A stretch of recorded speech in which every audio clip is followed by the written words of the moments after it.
Mike Billington from the Asia desk at the Executive Intelligence Review joins us from Leesburg to tell us his thoughts on this. Mike Billington, the Russian president spoke yesterday. It sounded awfully like he is realigning himself away from the West. This situation is escalating. Is there a threat of a war now, pretty much imminent at this point, if it's not going on as we speak? It is a war. There's a war in Ukraine. There's a war in Iraq. This is despite the fact that you had numerous discussions between Merkel, Hollande, and Putin with Poroshenko, pleading with him to continue the ceasefire. Vladimir Putin even offered to have joint Russia-Ukrainian OSCE monitors on the border. The idea that he's breaking away from the West is not true at all. The question that has to be asked is, with this move towards peace, backed by the Russians, the French, and the Germans, why is the war proceeding? Why did Poroshenko decide to go ahead and launch all-out war on his own people? And the answer, of course, is Obama. We're dealing here with Obama speaking for the British and Wall Street, committed to war. They do not want peace. They don't want peace in Iraq. They want a third war in Iraq, which is now raging. And the reason is that the Western financial system is in total panic, total collapse, breakdown crisis, bail-in coming on soon, meaning a general breakdown of the entire Western banking system. And London and Wall Street want war. And Obama, their puppet, is going for war. And the only way this war is going to be stopped, and it's a war which will rapidly escalate into a global thermonuclear war. People should not be naive about the fact that we're sitting on the brink of global thermonuclear war under the direct instigation of London and Wall Street.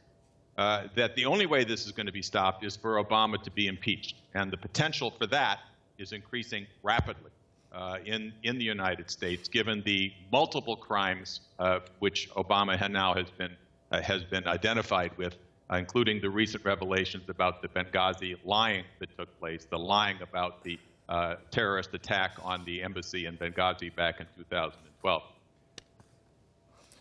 And when you talk about the fact that the U.S. is behind Poroshenko, does that mean that there's going to be an active deployment by the United States? Because, and I'm talking militarily here, because we know that the army in Ukraine is not really that capable to confront some of these pro-Russian forces in the East. And of course, my next question then is Russia going to get involved? It's not really about Ukraine. I mean, we're dealing here with a long process. After the collapse of the Soviet Union, the West promised, not in writing, but they promised that they would not move NATO to the Russian border, that they would have peace. Mr. and Mrs. LaRouche, as I'm sure you know, made an offer for great development projects between the West and the East as a basis for long-standing peace and breaking this push for war.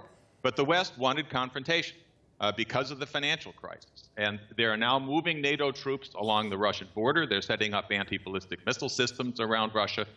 They've set their Aegis ships into the Black Sea. They're doing the same thing in Asia, surrounding China with anti-ballistic missile systems and belligerent policies of Western military aggression. The air-sea battle policy, which is a first strike policy.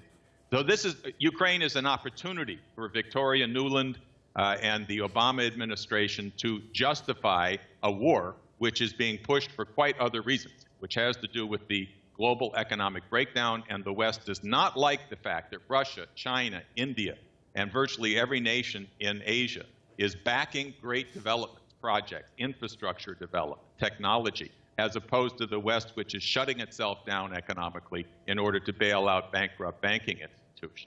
And the same thing goes for the third world. I'm sure you're watching Argentina, which is now being threatened with total destruction by the Wall Street hedge funds and the U.S. courts, which are corruptly ordering basically the bankruptcy of Argentina, which is receiving support from the whole rest of the world. So this is a war over the financial destruction in the West. And the only solution is the getting rid of Obama and implementing the Glass-Steagall policies, which we have promoted.